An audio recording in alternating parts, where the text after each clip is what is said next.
The Washington Commanders lost in Week 10, 29-26 to the Seattle Seahawks, how it went down and what we're taking away from it coming up now on this live episode of Locked On Commanders. You are Locked On Commanders, your daily podcast on the Washington Commanders, part of the Locked On Podcast Network, your team every day.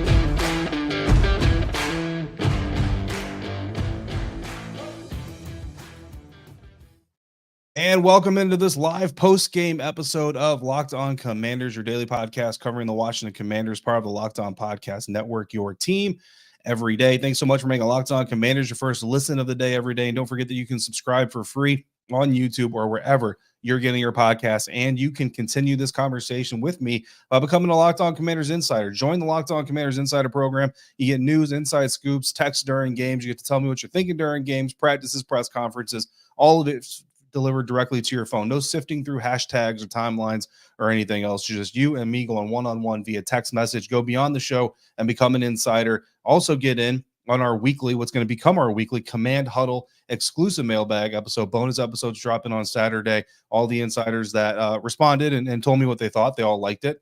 So if you didn't like it, you just didn't tell me about it. Join the Locked On Commanders Insider program now. Be in the know all the time. Go to joinsubtext.com/LockedOnCommanders to sign up. I'm your host, David Harrison, on Twitter at dharrison82, credential member of the media covering the Washington Commanders for CommanderCountry.com, a part of Sports Illustrated. It's a FanNation. I'm here with you every Monday through Friday. And again, if you're an insider, I'm pretty much here with you every day and part of the program and part of the insider program. As always, I appreciate the everydayers for coming through on a consistent basis like you do, even when it's group therapy time, guys. This episode is brought to you by Game Time. Download the Game Time app, create an account, use the promo code LOCKEDONNFL, and you'll get $20 off your first purchase. Last-minute tickets, lowest price, guaranteed. On today's episode, we're going to recover our keys to victory that the Washington Commanders did not do a very good job of securing, which is one reason that they did not come away with the victory. And we will go over three topics to discuss, brought to you by the Locked On Commanders Insider Group. But first, how did we get here?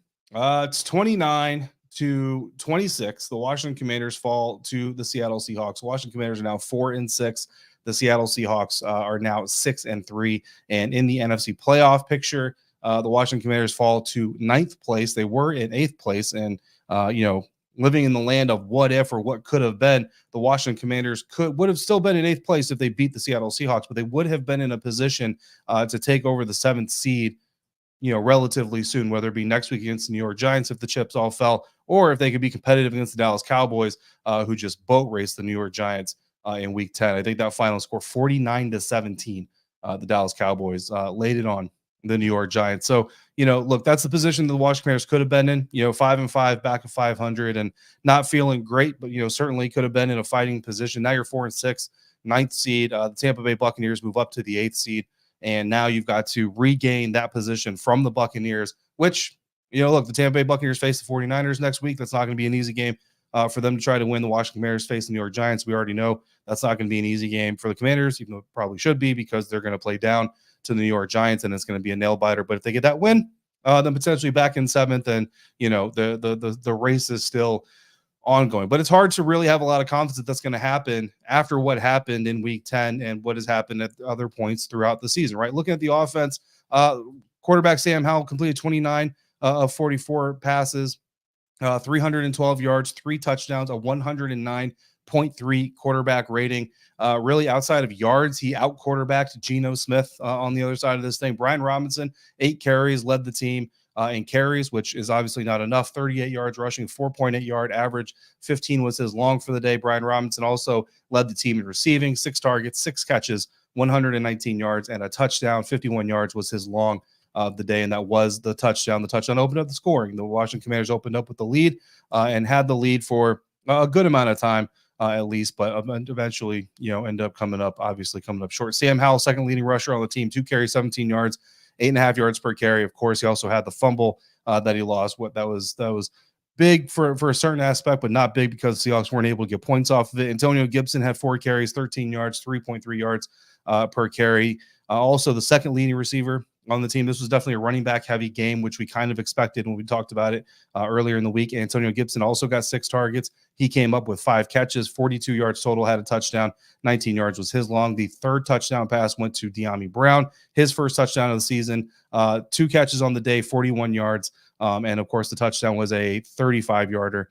That was his long of the day. Outside of those guys, Logan Thomas was the next leading receiver, 5 catches for 40 yards. And then you get to Terry McLaurin, your 5th leading receiver of the day, 4 catches, 33 yards. Jahan Dotson, goose eggs, 2 targets, no catches, no yards.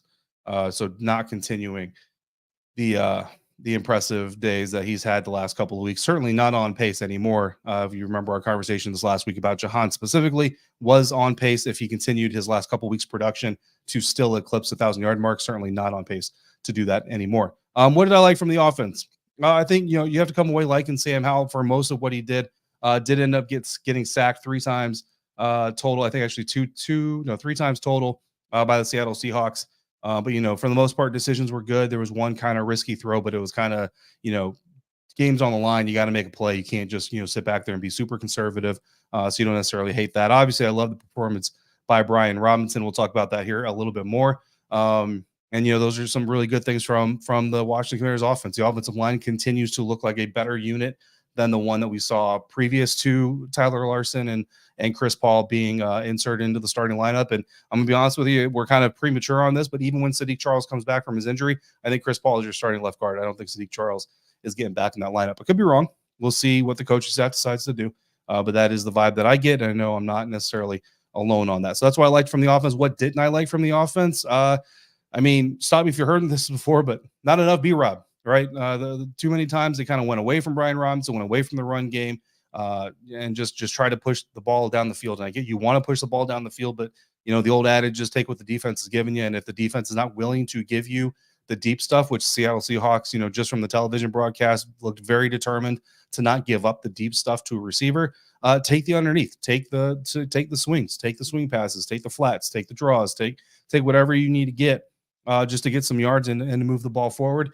Didn't love all the running on first down. I didn't count all the first downs yet, so I'm not going to say it was a majority of first downs, but I know there were a solid amount of first downs, and the Seahawks certainly came out looking stacked to stack up against the Washington Commanders rushing attack on first downs. And we'll get a little bit more into what I didn't like about the rushing attack when we get to our keys to the game, because if you remember our keys to the game, you probably know where I'm going to go with that. Defensively, quarterback Geno Smith completed 31 of his 47 passes, 369 yards on the day, 2 touchdowns, no interception, had a 103.9 QBR, which is very good, but still not as good as Sam Howell's 109.3, right? Kenneth Walker III, K9, they call him because he wears jersey number 9. His name is Kenneth. So K9 makes sense. 19 carries.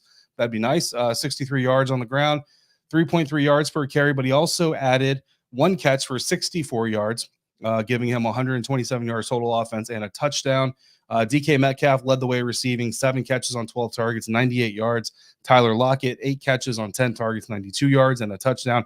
Jackson Smith-Njigba, decent day, not a great day, but 4 catches, 53 yards. And Zach Charbonnet, some really tough running, especially down the stretch, 6 carries, 44 yards, averaging 7.3 yards on the day. What did I like from the Washington Commanders defense? Well, at certain times I liked some of the aggression that they finally showed up front, getting a little bit of pressure on Geno Smith. If you can't get pressure with your organic pass rush, you got to manufacture it. That's what your defensive coordinator is there for, is to figure out ways to manufacture a pass rush.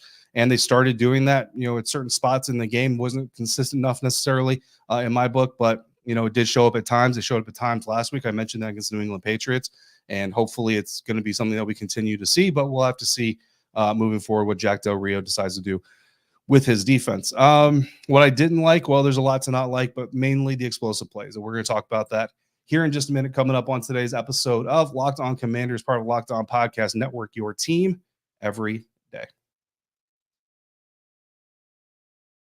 This episode of Locked On Commanders is brought to you by Game Time, who says that you shouldn't have to worry when you're buying tickets to your next big event, because Game Time is the fastest and easiest way to buy tickets for all your sports, music, comedy, and theater events near you. They've got killer last-minute deals, all-in prices, views from your seats, and their best price guarantee. Game Time takes the guesswork out of buying tickets, and Game Time is the only ticketing app that gives you complete peace of mind with your purchase. You can see the view from your seat before you buy it, so you know exactly what to expect when you arrive, and they offer all-in prices to show your total up front, so you know you're getting a great deal without hidden fees. Right now, you can get tickets to the Commanders versus New York Giants contest next Sunday at FedEx Field for as low as $68 a piece before the discount.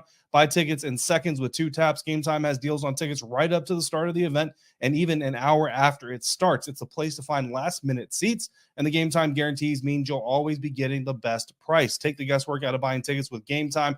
Download the Game Time app, create an account, and use the promo code LOCKEDONNFL for $20 off your first purchase. Terms apply. Again, create your account and use the promo code LOCKEDONNFL for $20 off your first purchase. That's LOCKEDONNFL. Download Game Time today. Last minute tickets, lowest price guaranteed.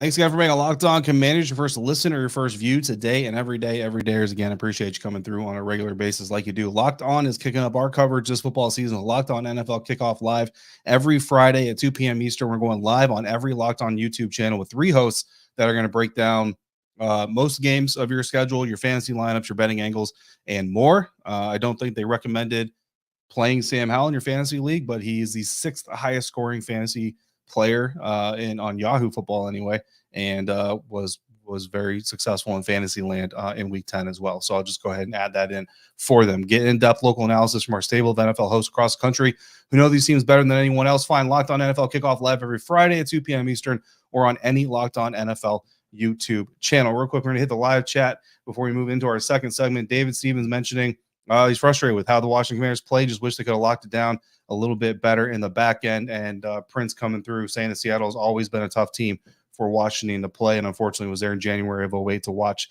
the playoff elimination. Look, right now, every team is a tough team for this team to play, and that's part of the biggest problem that this team has that we're going to get into here later on in our topics of conversation. But right now, we got to go through our keys to victory and talk about whether or not they did achieve these keys. Again, the way this kind of works is I lay out 3 keys. The Washington Commanders go get those 3 keys. They get to unlock a victory. I'm pretty much guaranteeing you that the Washington Commanders do these 3 things, and I don't feel like there's super ridiculous things to do. They will get these wins. If they don't, for every key they don't succeed at getting, they are one step closer to not winning the football game. Key number 1 coming into this weekend was run Brian Robinson. From Friday, I told you 3 times this season, Brian Robinson has had over 15 carries.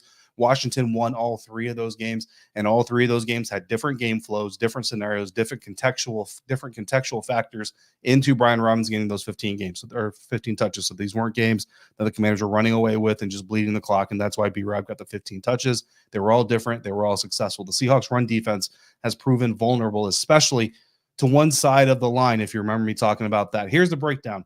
In the first quarter, Brian Robinson got 2 carries, 2 yards, 1 catch was the 51-yard touchdown. Of course, you love to see that. Second quarter, 2 targets, 1 run. Third quarter, 2 targets, 2 runs. Fourth quarter, 3 runs, 1 target, for a total of 8 carries, 6 targets, 6 catches, 14 total touches, 157 yards, 11.2 yards per touch. Very high yards per touch average. So did they secure the key? Not really. No, they quite honestly did not secure that key. And here's the thing. When you look at what Brian Robinson was doing, it gets even more frustrating that whether it's Eric Bieniemy, whether it's Sam Howell checking out of things or into things, or it's the analytics guys in somebody's ear, because we talked about that. Actually, I think I talked to that about the insiders on the Insider Mailbag episode. We talked about the analytics role of this team, and the analytics staff. They have a game day role to say, this is what's working, this is what's not working. It doesn't make sense to have those people there if you're not going to pay attention to what the analytics are telling you. What the analytics told the Washington Commanders, they had to tell the Washington Commanders, because it's right there in black and white, is that Brian Robinson running to the left side could have been successful coming into the game. By the time they actually used it, it was almost too late. But even when they did finally use it, they used it with success, and then they kind of went away from it. Anyway, again, we're going to talk about that more later on in our topics of conversation. But bottom line is the first key, run Brian Robinson. No, they did not succeed in doing that, even if you count the catches, because, again, some coaches, and Ron Rivera has kind of talked about this, the short passing game can be looked at as an extension of the run, and I get all that. But, there's no replacing a solid run game as well. Like the short pass, you still allow defenses to drop into pass coverage.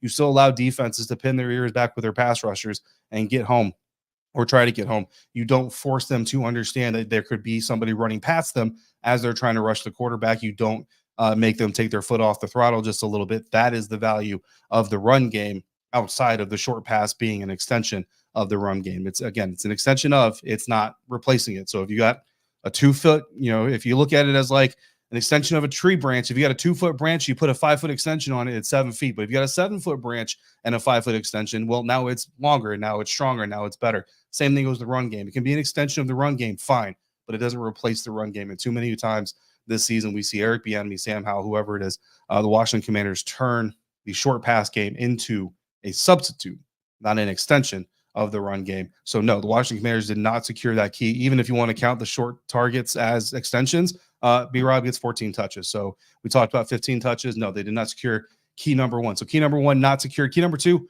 hold Seattle to 3 or fewer explosive plays.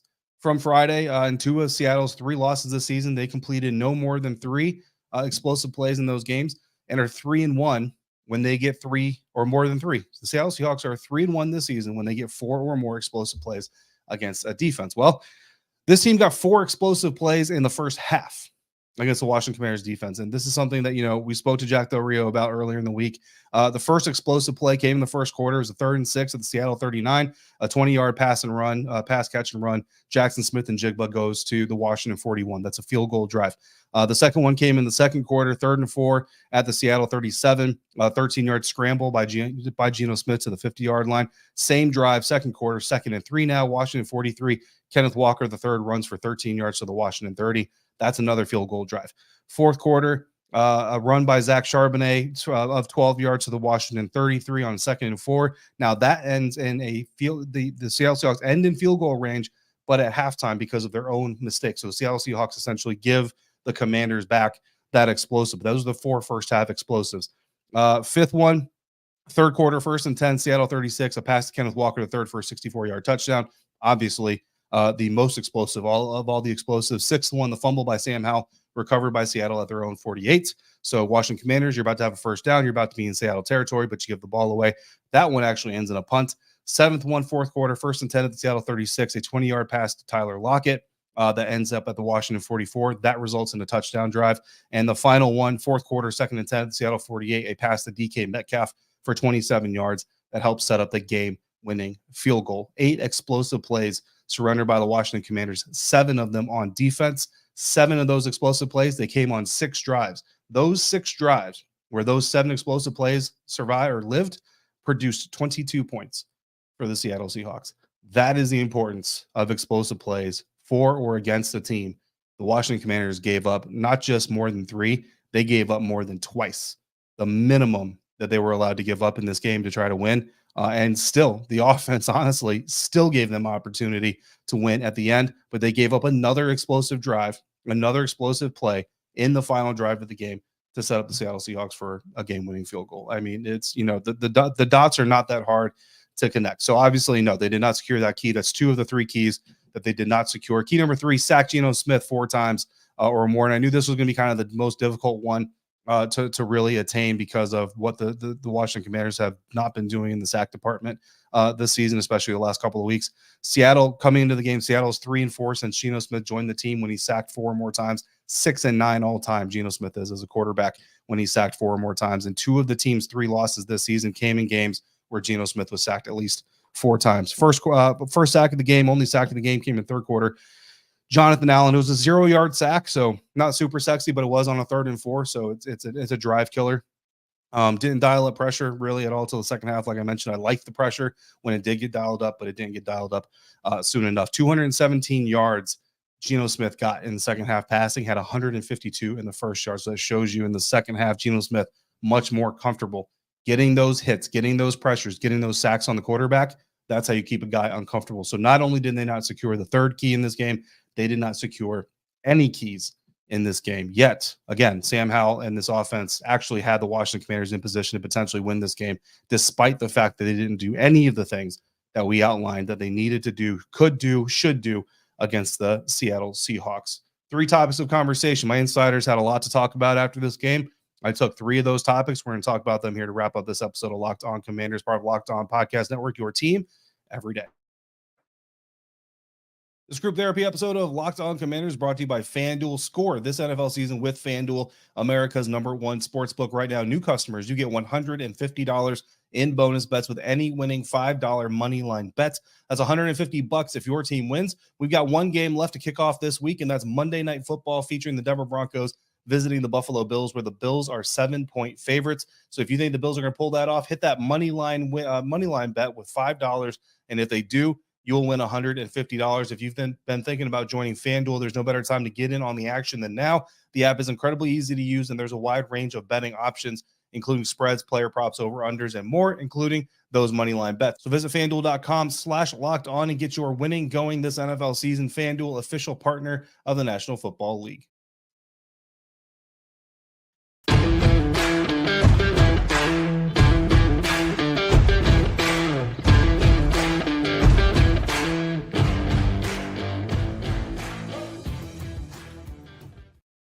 Wrapping up today's episode with 3 topics of conversation to go over after the Washington Commanders' latest loss, a 29-26 loss at the hands of Geno Smith and the Seattle Seahawks.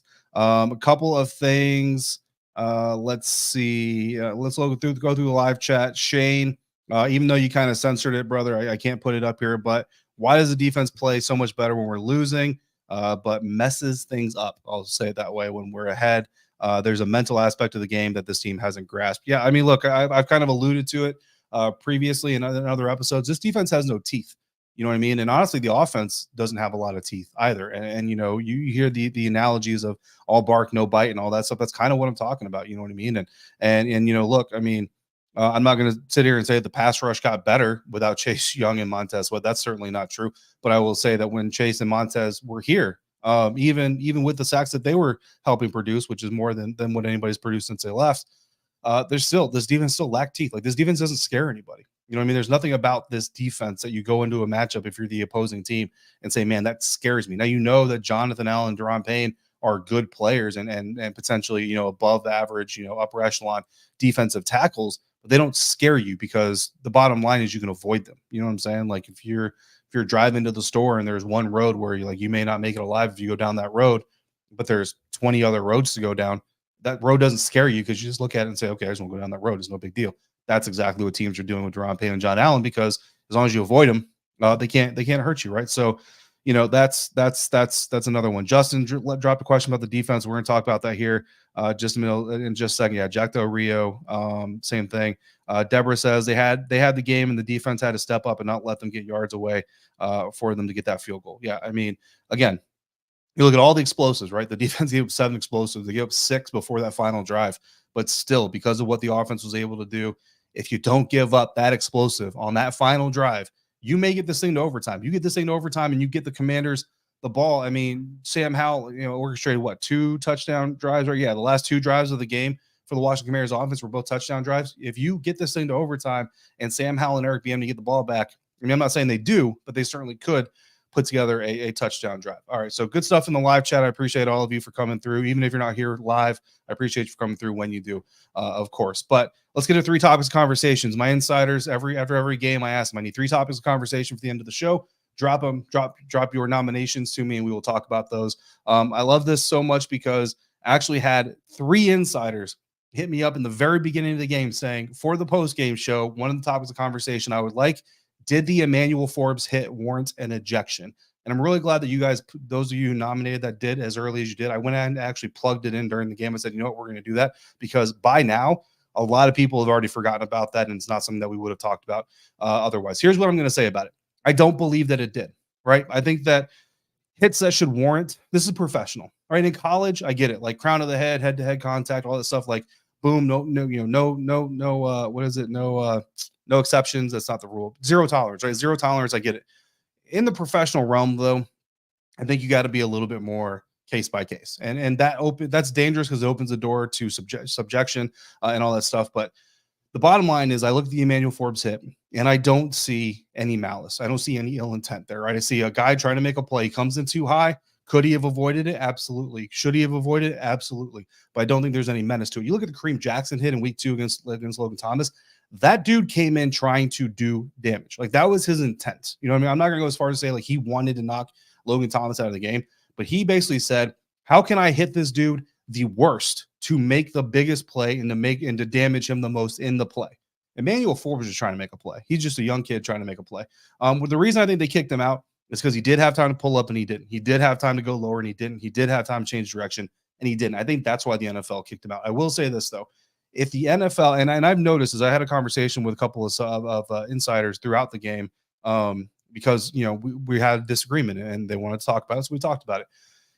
If the NFL is going to legislate these types of hits this way across the board, then I'm actually okay with it. You know what I mean? Because if you have the opportunity to change your trajectory, you need to change your trajectory. Now, again, it's like the catch, no catch, right? We'll see how far this goes. That's going to be the big, deciding factor on whether I continue to like this type of growth.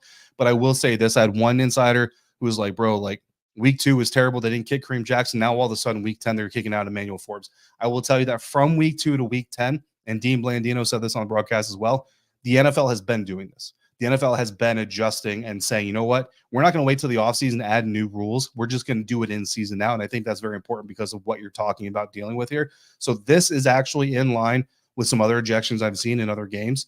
So I know that doesn't make it better or necessarily make it better because it hurts when it happens to your own team that you're rooting for. But I will say that this is in line with what the NFL has been doing. This is not Washington only. This is not an anomaly. This is something that I've been seeing. And honestly, I am actually in support of it. These guys have lives to live after the games. And as much as I want to be entertained, I see the human side of them and I want them to have those possibilities. So good topic of conversation. We're not all going to agree on it, but that's my 2 cents on that. Second topic of conversation, why is Eric Bieniemy not running the ball more? And that is something that we kind of talked about a little bit already. The short pass being an extension of the run. Look, I'm not buying it. It's got to be an extension of the run. The run's got to be there in order for an extension to be there. When it's replacing the run, that's not good. And that is exactly what we're seeing too much from this Washington Commanders offense this season is a short pass replacing the run, not being an extension of it. Brian Robinson, I told you in the pregame, right? I'm not an NFL scout, not an offensive coordinator, not a quality control coach. But here's what I saw when I looked at the Seattle Seahawks. They are vulnerable if you run the ball, especially with a dude like Brian Robinson, to your left side. Left tackle, off left tackle, left end. Run the ball to the left side. Brian Robinson ran the ball to the left side 3 times in week 10. He gained 15 yards the first time. He gained 12 yards the second time. He gained 1 yard the third time. It's a very small sample size. But those numbers tell you, what the analytics are going to tell you is 66% of the time Brian Robinson runs to the left side, he gets an explosive play.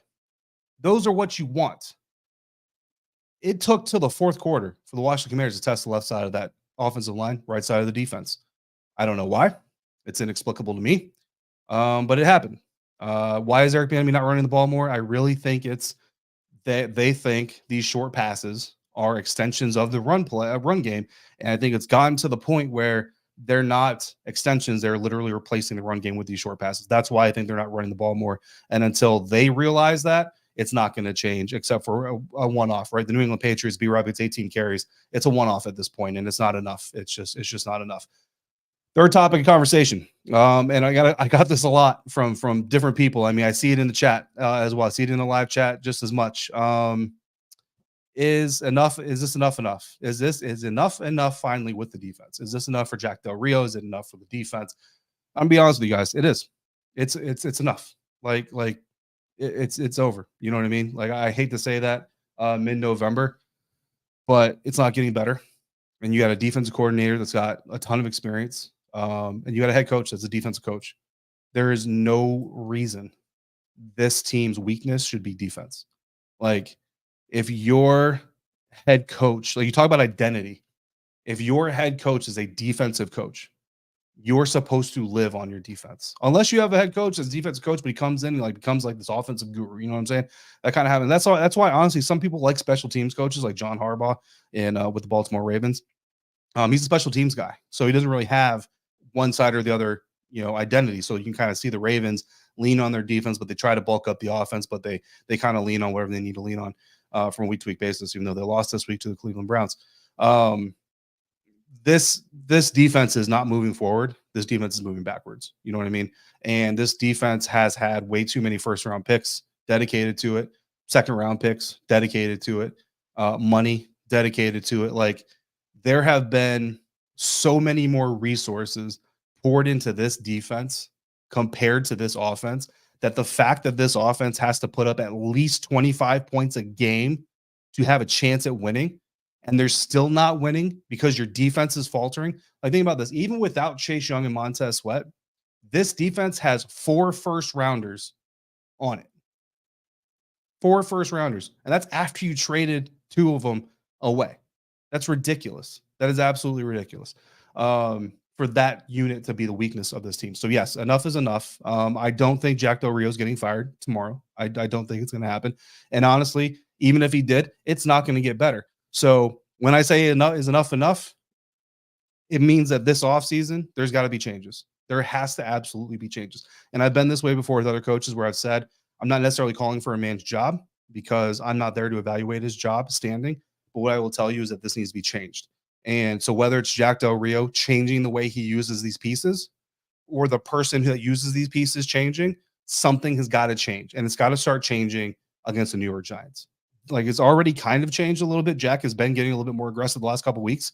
Fine. It's got to get better. You just have to find a way to make it happen, man. You can't, one insider said, this coaching staff says too much, like consistency. We just need to get consistent. We just need to get consistent. 4 years. The only thing that's been consistent about this defense is the coaching staff saying it needs to get consistent. That's not enough anymore. You know what I'm saying? So yes, enough is enough with the defense. I'm not calling for Jack Del Rio's job because I don't think it's going to make it better anyway. The only guy that knows this defense as well as anybody else to run it is Jack Del Rio. Like, at the end, like, honestly, it's kind of weird that way. Like, the guy who has the best chance of making this better is the guy who has already shown that so far he's not making it better. And I get that, you know what I mean? But now once we get to the offseason, that might be a different conversation. But for right now, that's where I'm going to stand on that. Coming up tomorrow, we've got our AAR episode. We're going to dive even deeper into this. I'm going to do some film study. I'm going to break open some 22 here in the next 12 to 18 hours. And I will come back to you with a little bit of what was supposed to happen, what did happen, what I liked, what I didn't like, and where we go from here. In the meantime, if you got questions or comments, throw them in the YouTube comment section, hit me on Twitter, or text me directly as a Lock Insider at joinsubtext.com/LockedOnCommanders. As always, thank you so much for making Locked On Commanders your first listener, your first view today and every day, everydayers. As always, I greatly appreciate you coming through on a consistent basis like you do. Thank you so much for making me a part of your day, part of your routine. Until we speak again, please be safe, be kind, and I'll see you next time for another episode of Locked On Commanders, part of the Locked On Podcast Network, your team every day.